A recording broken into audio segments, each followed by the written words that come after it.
Good morning students, मैं हूं आमिर और मैं पढ़ा रहा हूं आपको मैथ्स 11th क्लास के लिए। और अभी चल रहा है टॉपिक रिलेशन एंड फंक्शन।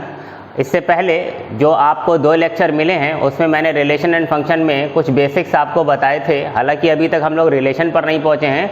पिछले 2 लेक्चर्स में हमने आपको कार्टेशियन प्रोडक्ट के बारे में बताया था और उस पर बेस्ड एक एक्सरसाइज जो थी 2.1 वो भी हमने कंप्लीट की है। उम्मीद है कि वो अच्छे से समझ में आया होगा। वैसे भी कार्टेशियन प्रोडक्ट से रिलेटेड जो एक्सरसाइज है या उससे रिलेटेड अब तक जो कुछ बताया वो बहुत ही आसान था, आगे भी आसान ही है। लेकिन आज हम जो शुरू करने वाले हैं वो है रिलेशन, जो कि आपका नेक्स्ट टॉपिक है कार्टेशियन प्रोडक्ट में। तो मैं फिर से बात एक बार कार्टेशियन प्रोडक्ट से ही स्टार्ट करूंगा।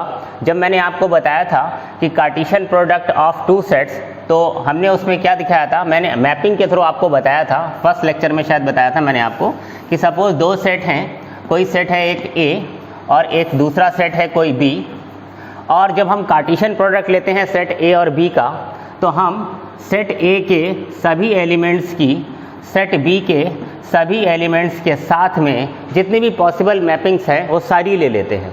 सपोज यहाँ पर एलिमेंट हैं A, B और C, और B में जो एलिमेंट्स हैं वो है सपोज 1, 2, 3, 4।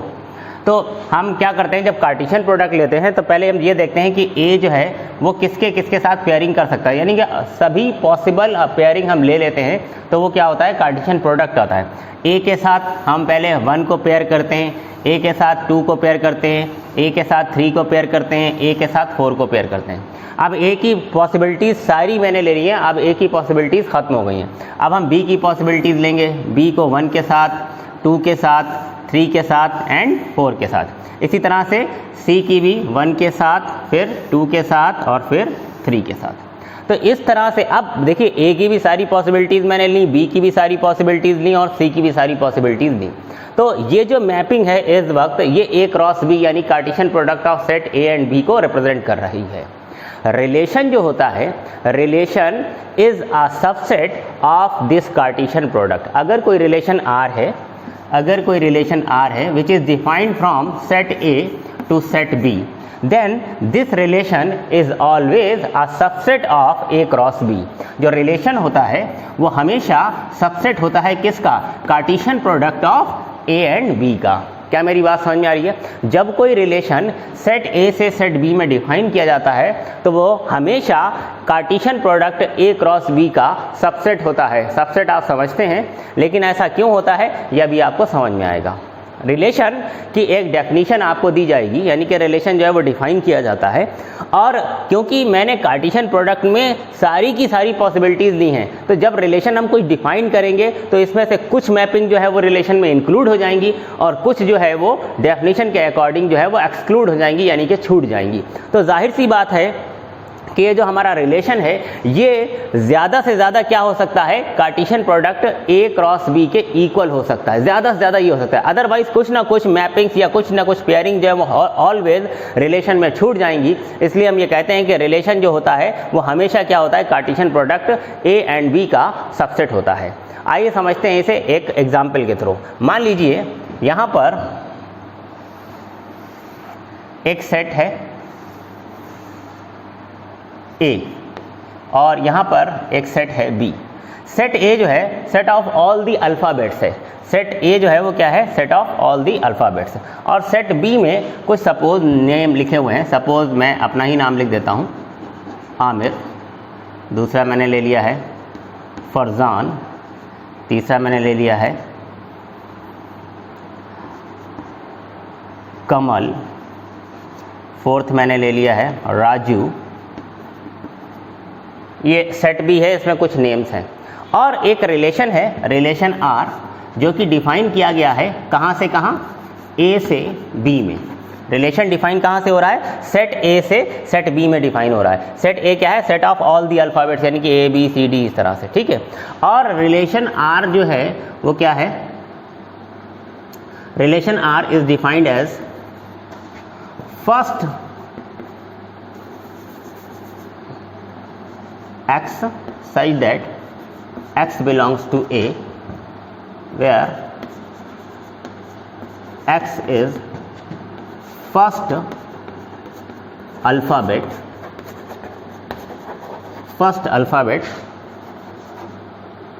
Of the name. तो जो रिलेशन R है वो क्या है, X है, और X क्या है, एक में ए का एक एलिमेंट है, और ये X है क्या, first alphabet of the name. तो ये जितने भी नेम्स हैं इनका फर्स्ट अल्फ़ाबेट है। तो अगर मैं यहाँ पर देखूँ तो फर्स्ट अल्फ़ाबेट आमिर का जो फर्स्ट अल्फ़ाबेट है वो क्या है, A है। फरजान का जो फर्स्ट अल्फ़ाबेट है वो क्या है, F है। कामरान का जो कमल का जो फर्स्ट अल्फ़ाबेट है वो K है, और राजू का जो फर्स्ट अल्फ़ाबेट है वो R है। इसका मतलब A आमिर को मैप करेगा, F फरजान को मैप करेगा, K जो है वो कमल को मैप करेगा, और R जो है वो राजू को मैप करेगा। A की मैपिंग किसके साथ हो रही है, A की मैपिंग, अगर मैं इस रिलेशन को लिखूं, इस रिलेशन R को लिखूं, तो रिलेशन क्या होता है, set of all the ordered pairs, यहाँ मैं लिखूंगा क्योंकि रिलेशन भी क्या होता है भाई, कार्टेशियन प्रोडक्ट का सबसेट होता है, तो रिलेशन में भी क्या होंगे, ऑर्डर्ड पेयर होंगे। X बिलोंग करेगा A में और Y बिलोंग करेगा B में, ठीक है।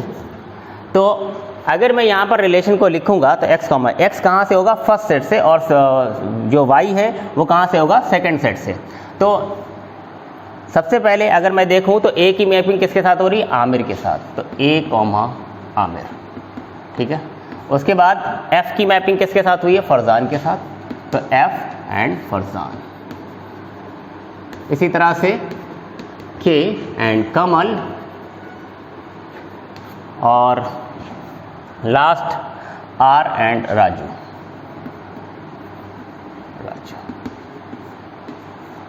तो देखिए ये जो रिलेशन आया है R, ये सेट ऑफ ऑर्डर्ड पेयर्स आया है, और ये सारे ऑर्डर्ड पेयर्स कहाँ से उठाए गए हैं। अगर मैं A और B का कार्टेशियन प्रोडक्ट लेता तो A आमिर के साथ आता, A फरजान के साथ आता, A कमल के साथ आता, A राजू के साथ आता। उसके बाद F आमिर के साथ आता, F फरजान के साथ, F कमल के साथ और F राजू के साथ। सिमिलरली K सबके साथ आता। तो इस तरह से कार्टेशियन प्रोडक्ट में बहुत सारे एलिमेंट आते, लेकिन उसमें से कुछ एलिमेंट जो हैं, जैसे A और आमिर, F और फरजान, K और कमल, R और राजू, ये सिर्फ इस रिलेशन में आए हैं। तो हम कह सकते हैं कि जो रिलेशन है वो सबसेट होता है किसका, Cartesian product A and B का। कार्टेशियन प्रोडक्ट A और B का जो है उसका ही कुछ एलिमेंट ले करके हम कोई ना कोई रिलेशन डिफाइन करते हैं। भाई रिलेशन जो है वो डिपेंड करता है डेफिनीशन पर। डेफिनीशन के अकॉर्डिंग कार्टेशियन प्रोडक्ट के कुछ एलिमेंट्स जो होते हैं वो रिलेशन में आ जाते हैं, और कुछ एलिमेंट जो है वो छूट जाते हैं। कौन आएगा कौन नहीं आएगा ये डिपेंड करता है कि रिलेशन की डेफिनीशन जो है वो हमको क्या बता रही है। आइए इसे एक एग्जाम्पल के थ्रू और समझते हैं।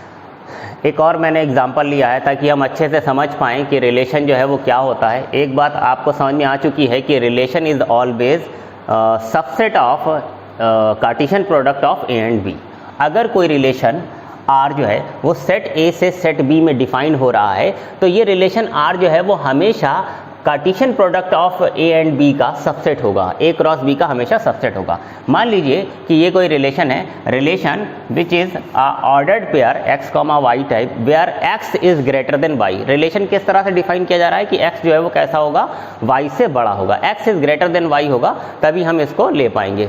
अच्छा, X कहाँ से लेंगे, फर्स्ट सेट से, और Y कहाँ लेंगे, सेकंड सेट से। ये तो हम, क्योंकि कार्टेशियन प्रोडक्ट जो होता है उसमें भी हम क्या करते हैं, कार्टेशियन प्रोडक्ट क्या होता है, set of all the ordered pairs, और वो सारे के सारे ऑर्डर्ड पेयर्स जो होते हैं उसमें जो फर्स्ट एलिमेंट होता है वो फर्स्ट सेट से होता है, और जो सेकंड एलिमेंट होता है वो सेकंड सेट से होता है। तो जो रिलेशन है वो क्योंकि कार्टेशियन प्रोडक्ट का ही सबसेट है, तो रिलेशन में भी क्या होंगे, सारे ऑर्डर्ड पेयर ही होंगे, और उन ऑर्डर्ड पेयर में जो फर्स्ट एलिमेंट होगा वो फर्स्ट सेट से होगा, और जो सेकंड एलिमेंट होगा वो सेकंड सेट से होगा। तो आइए इसके लिए मैं कोई दो सेट्स पहले ले लेता हूँ, A एंड B। तो मान लेते हैं कि सेट A जो है वो क्या है, 1 2 3 है, ठीक है, और जो सेट B है वो सपोज है 2 3 एंड 4, ठीक है, इस तरह से 2 3 एंड 4। तो अगर, क्योंकि रिलेशन जो है वो सेट A से सेट B में डिफाइन हो रहा है, मैं इसकी थोड़ा सा मैपिंग भी कर लेता हूँ। मान लीजिए कि ये सेट A है और ये सेट B है, इसमें 1 2 एंड 3, और इसमें जो एलिमेंट्स हैं वो क्या हैं, 2 3 एंड 4। अब देखिए रिलेशन R में ऑर्डर्ड पेयर आने वाले हैं, तो रिलेशन R जो आएगा उसमें क्या आएगा, बहुत सारे ऑर्डर्ड पेयर आएंगे। लेकिन कौन से ऑर्डर्ड पेयर आएंगे, ऐसे ऑर्डर्ड पेयर आएंगे, देखिए फर्स्ट एलिमेंट आप कहाँ से उठाएंगे, फर्स्ट सेट से, और सेकंड एलिमेंट कहाँ से उठाएंगे, सेकंड सेट से। लेकिन आपको इस तरह से लेना है कि हमेशा x जो है वो किससे बड़ा हो, y से बड़ा हो। तो सपोज मैंने यहाँ से 1 उठाया, तो 1 के साथ क्या मैं 2 ले सकता हूँ, 1 के साथ 2 मैं तब ले सकता हूँ जब ये इससे बड़ा हो। देखिए x जो है वो क्या होना चाहिए, y से बड़ा होना चाहिए। तो 1 के साथ 2 नहीं लिया जा सकता। क्या मैं 1 के साथ 3 ले सकता हूँ, नहीं ले सकता। क्या मैं 1 के साथ 4 ले सकता हूँ, नहीं ले सकता। यानी 1 के साथ मैं 2 भी नहीं ले सकता, 3 भी नहीं ले सकता, 4 भी नहीं ले सकता, कुछ भी नहीं ले सकता। अगर मैं 2 लेता हूँ तो 2 के साथ क्या मैं 2 ले सकता हूँ, नहीं, 2 और 2 जो है वो इक्वल हो जाएंगे। तो 2 के साथ मैं 2 नहीं ले सकता। मुझे ऐसा एलिमेंट लेना है, फर्स्ट एलिमेंट मुझे ऐसा लेना है कि वो सेकंड एलिमेंट से बड़ा हो, तभी मैपिंग होगी। तो 2 के साथ मैं 2 नहीं ले सकता, 2 के साथ मैं 3 नहीं ले सकता, 2 के साथ मैं 4 भी नहीं ले सकता। फिर थर्ड एलिमेंट आते हैं। थर्ड एलिमेंट क्या है, मेरा 3 है। क्या मैं 3 के साथ 2 ले सकता हूँ, यस, मैं यहाँ पर 3 के साथ 2 ले सकता हूँ, 3 के साथ 2 ले सकता हूँ। क्या मैं 3 के साथ 3 ले सकता हूँ, नहीं, 3 और 3 जो है वो इक्वल हो जाएंगे, मुझे चाहिए बड़ा। क्या मैं 3 के साथ 4 ले सकता हूँ, नहीं। तो देखिए मैंने सब कुछ चेक कर लिया, 1 के साथ कोई मैपिंग नहीं हो रही, 2 के साथ कोई मैपिंग नहीं हो रही, और 3 के साथ कोई मैपिंग नहीं हो रही। यानी कि इस रिलेशन में सिर्फ एक ही ऑर्डर्ड पेयर आया, एंड दैट इज 3, 2। देखिए 3 जो है वो 2 से बड़ा है, यानी कि x को जिसे कहना चाहिए कि जो फर्स्ट एलिमेंट है जिसको मैं यहाँ पर x बोल रहा हूँ, वो सेकंड एलिमेंट यानी कि y से बड़ा है। इसलिए इस रिलेशन में सिर्फ और सिर्फ एक ऑर्डर्ड पेयर आया है, एंड दैट इज 3, 2। अगर मैं ये कहूँ कि यहाँ कार्टेशियन प्रोडक्ट लीजिए a और b का, तो आप देख रहे हैं कार्टेशियन प्रोडक्ट में बहुत सारे एलिमेंट आते हैं। कार्टेशियन प्रोडक्ट में क्या आता है, 1 2 आता, 1 3 आता, 1 4 आता, 2 3 आता, 2 2 आता, 2 3 2 4, 3 2 3 3 एंड 3 4। उन सारे कितने एलिमेंट्स आते हैं कार्टेशियन प्रोडक्ट a और b में, कितने एलिमेंट्स आते हैं, टोटल 9 एलिमेंट्स आते हैं। और उन 9 एलिमेंट्स में से सिर्फ एक एलिमेंट मैं ले पाया हूँ, कौन सा वाला, 3 2 वाला। ठीक है, तो इट मीन्स रिलेशन जो होता है वो क्या होता है, वो सबसेट होता है Cartesian product a and b का। अगर रिलेशन R a से b में डिफाइन है तो Cartesian product a cross b का R सबसेट आएगा। लेकिन रिलेशन R होता क्या है भाई, सबसेट है, तो वो उसमें भी क्या होंगे, ऑर्डर्ड पेयर ही होंगे। और ये ऑर्डर्ड पेयर कौन कौन से आप लेंगे, डिपेंड करता है डेफिनेशन पर। अब देखिए मैं इसमें थोड़ा सा चेंज करता हूँ।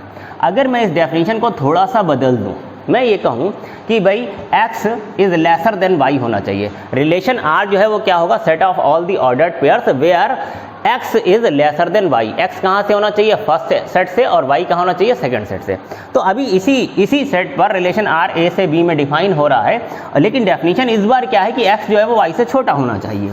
तो फिर भाई इसमें कौन कौन से ऑर्डर्ड पेयर आएंगे, x y से छोटा होना चाहिए। तो अगर मैं 1 लूँ तो 1 जो है वो 2 से छोटा है, तो 1 के साथ 2 आ जाएगा। उसके बाद 1 जो है वो 3 के साथ आएगा, क्योंकि 1 इज लेसर देन 3, 1 जो है वो 3 से छोटा होता है, तो इट मीन्स 1 के साथ 3 भी आएगा। तो फिर 1 के साथ 4 आएगा क्या, यस, 1 के साथ 4 भी आएगा।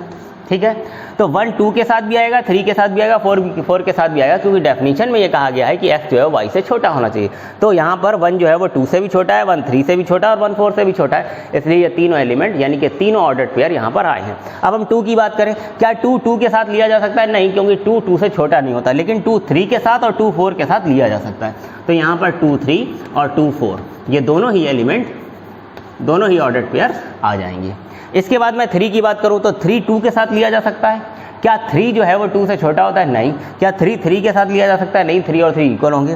क्या 3 4 के साथ लिया जा सकता है, यस। यहाँ पर 3 जो है वो सिर्फ 4 के साथ लिया जा सकता है, क्योंकि 3 इज लेसर देन 4। अब इसके अलावा और यहाँ पर कोई एलिमेंट बचा नहीं है। तो इस बार ये जो रिलेशन है, इसकी डेफिनेशन मैंने थोड़ी चेंज की थी, x is lesser than y। तो इस रिलेशन में कितने ऑर्डर्ड पेयर आए हैं, ये सारे ऑर्डर्ड पेयर आए हैं। और अगर आप ध्यान से देखें तो ये सारे ही ऑर्डर्ड पेयर जो है Cartesian product a cross b के सबसेट हैं। Cartesian product a cross b में कितने एलिमेंट आ रहे थे, 9 एलिमेंट्स आ रहे थे। उसमें से यहाँ पर कितने एलिमेंट्स आ गए, 6 एलिमेंट आ गए। इस बार भी R जो है वो क्या है, सबसेट है किसका, a क्रॉस b का। ठीक है, अगर मैं इस डेफिनेशन को फिर से थोड़ा सा चेंज करूं, मैं क्या कर रहा हूं कि relation R is defined from A to B. Relation R जो है वो कहाँ से कहाँ डिफाइन हो रहा है, सेट ए से सेट बी में। ये आपको याद रखना है कि कोई भी रिलेशन हो, फंक्शन हो, वो हमेशा एक सेट से दूसरे सेट में डिफाइन किया जाता है। तो एक बार फिर से ये जो रिलेशन है वो सेट ए से सेट बी में डिफाइन है। सेट ए और सेट बी मैंने यहाँ पर ले रखे हैं। रिलेशन आर की डेफिनेशन क्या कह रही है कि रिलेशन आर क्या होता है, this is set of all the ordered pairs. Relation R में क्या होंगे, सारे ऑर्डर्ड पेयर्स आएंगे एक्स कॉमा वाई टाइप। लेकिन कौन से एक्स वाई लिए जाएंगे, when x is equal to y। इस बार मैंने डेफिनेशन को थोड़ा सा फिर से बदला। मैं ये कह रहा हूं कि अगर x और y इक्वल हैं तो वो ऑर्डर्ड पेयर यहां पर लिया जाएगा, ठीक है। जबकि x कहां होना चाहिए, सेट 1 में, सेट a में, और y जो है यानी कि सेकंड एलिमेंट वो कहां होना चाहिए, सेट b में। तो अगर डेफिनेशन ये चेंज हो गई है तो इस बार आप बताइए कि 1 किसके साथ लिया जा सकता है, 2 के साथ लिया जा सकता है क्या। x और y कब लिए जाएंगे, जब ये दो इक्वल हो। तो जाहिर सी बात है 1 2 के इक्वल नहीं होता तो नहीं लिया जा सकता, 1 3 के साथ नहीं लिया जा सकता, 1 4 के साथ नहीं लिया जा सकता, क्योंकि 1 इनके साथ, 1 इनमें से किसी के भी इक्वल नहीं है। अब मैं 2 की बात करूं तो 2 किसके साथ लिया जा सकता है, 2 के साथ लिया जा सकता है कि 2 और 2 इक्वल हो जाएंगे।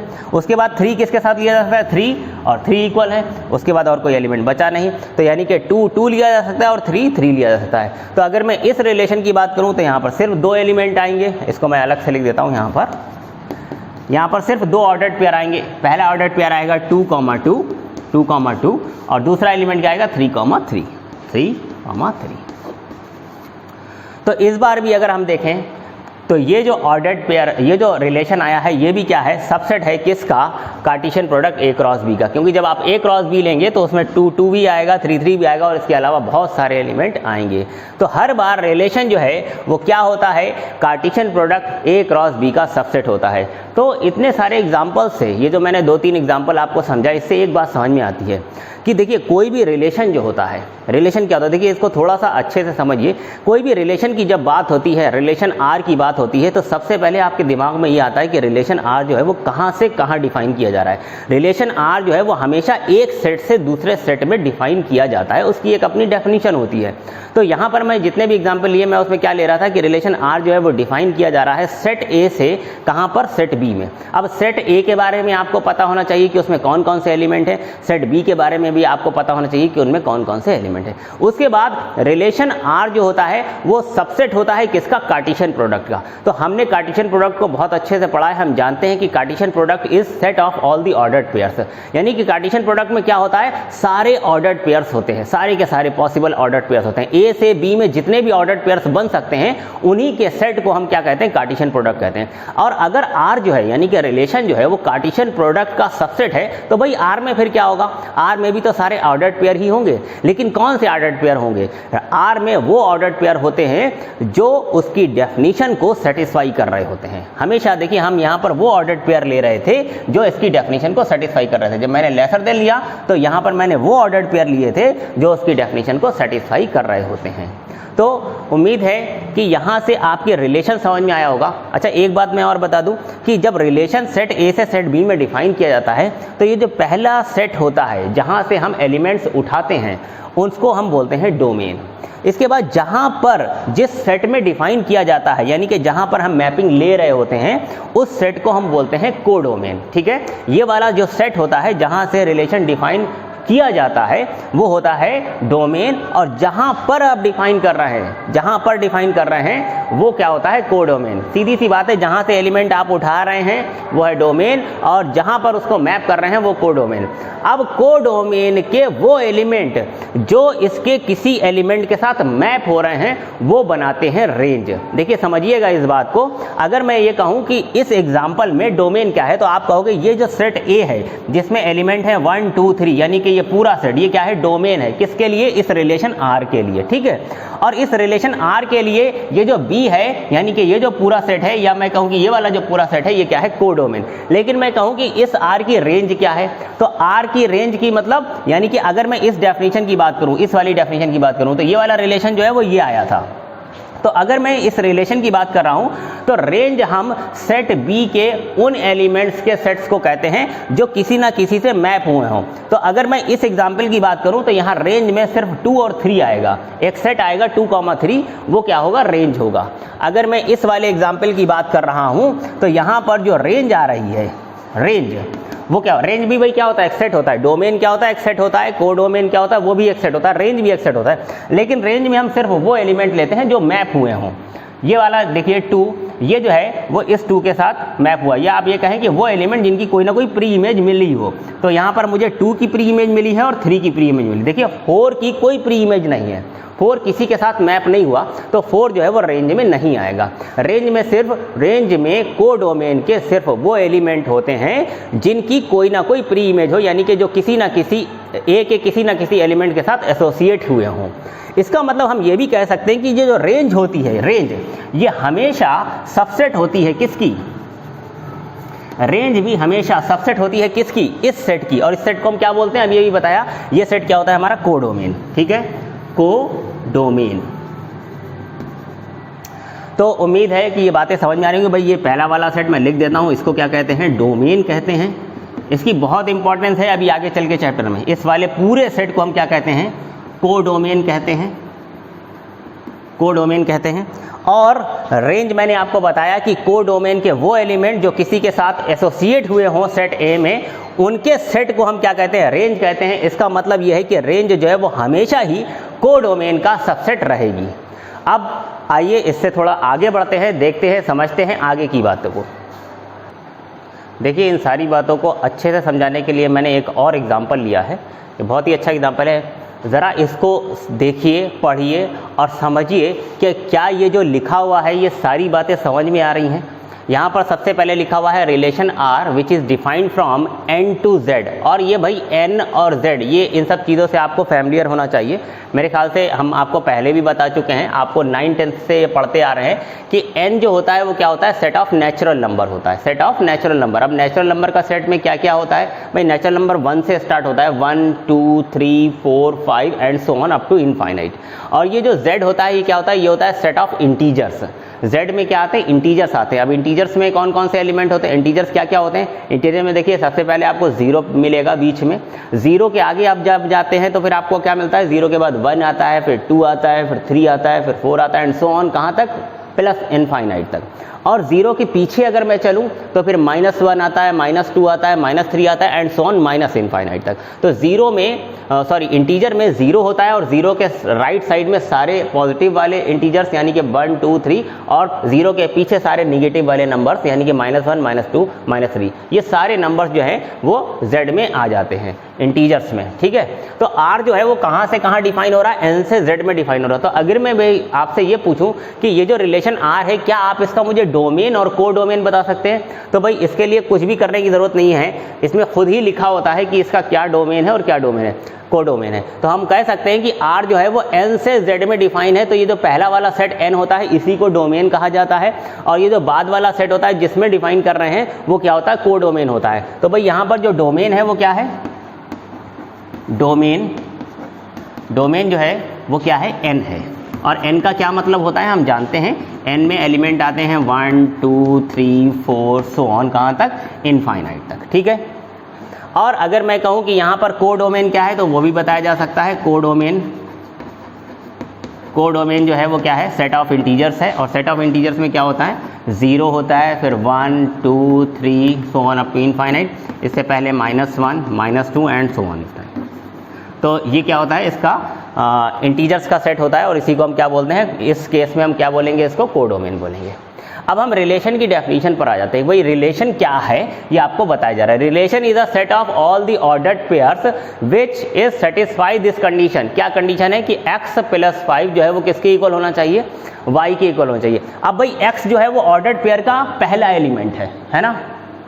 तो अगर ये x जो है वो ऑर्डर्ड पेयर का पहला एलिमेंट है तो ये कहाँ से आना चाहिए, पहले सेट से। x कहाँ बिलोंग करना चाहिए, n में। ठीक, और जो y है वो इस ऑर्डर्ड पेयर का सेकंड एलिमेंट है, तो सेकंड एलिमेंट कहाँ से आता है, सेकंड सेट से। इट मींस y जो है वो कहाँ बिलोंग करना चाहिए, z में। यानी कि y जो है z में बिलोंग करने का मतलब ये है कि y 0 भी हो सकता है, पॉजिटिव इंटीजर भी हो सकता है और निगेटिव इंटीजर भी हो सकता है। जबकि x जो है वो नेचुरल नंबर में है, तो x जो है वो कहाँ से स्टार्ट होगा, 1 से स्टार्ट होगा। ये 0 भी नहीं हो सकता, निगेटिव भी नहीं हो सकता। ठीक है, तो अब मैं इसको ज़रा मैपिंग करता हूँ। यहाँ पर पहला वाला सेट जो है वो क्या है, n है, और दूसरा वाला सेट जो है वो क्या है, z है। अब देखिए n और z दोनों ही क्योंकि इनफाइनाइट सेट हैं तो मैं इसके सारे एलिमेंट लिख तो नहीं सकता, मैं बस कुछ एग्जाम्पल आपको यहाँ पर लूँगा। भाई n जो है वो कहाँ से शुरू होता है, 1 से शुरू होता है। तो सबसे पहले जो आप x उठाओगे नेचुरल नंबर में से, वो क्या उठाओगे, 1 उठाओगे। और अगर आपने यहाँ पर 1 रखा x के प्लेस पर, तो 1 + 5 कितना हो जाएगा, y = 6 आ जाएगा। यानी 1 जो है वो किससे मैप करेगा, 1 मैप करेगा 6 से। 1 किससे मैप करेगा, 6 से, है ना।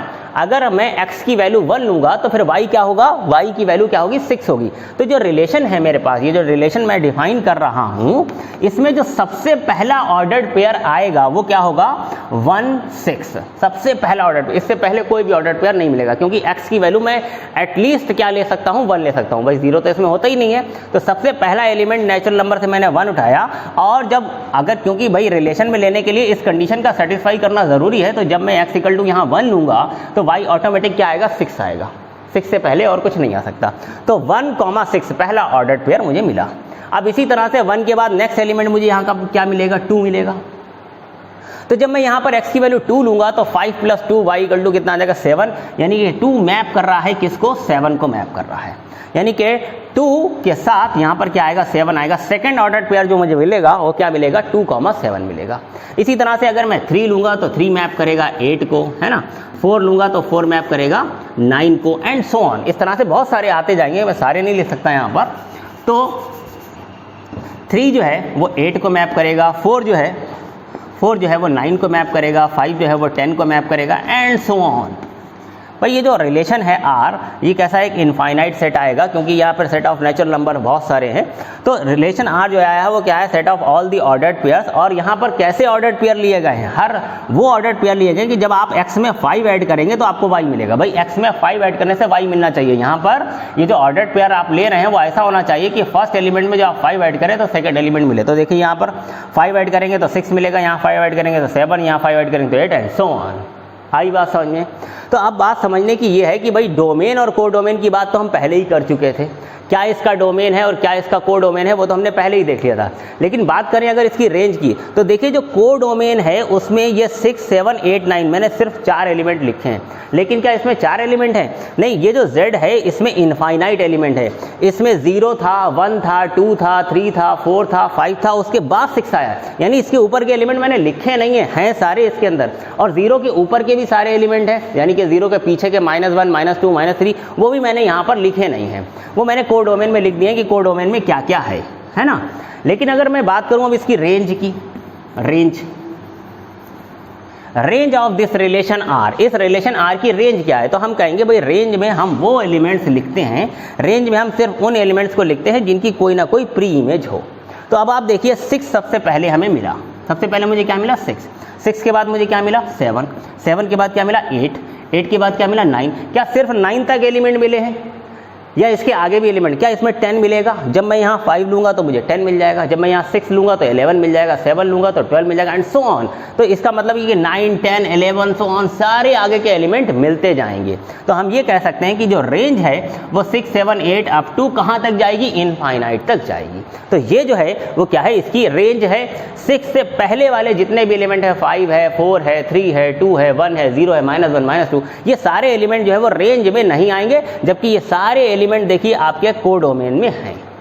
तो उम्मीद है कि आपकी समझ में आया होगा कि जब कोई रिलेशन जो है वो सेट A से सेट B में डिफाइन होता है तो हम डोमेन कैसे उसका देखते हैं, को डोमेन कैसे देखते हैं, रेंज कैसे देखते हैं, रिलेशन का क्या मतलब है, रिलेशन जो है वो कार्टेशियन प्रोडक्ट का सबसेट क्यों होता है, ये सारी बातें आपको अच्छे से समझ में आई होंगी।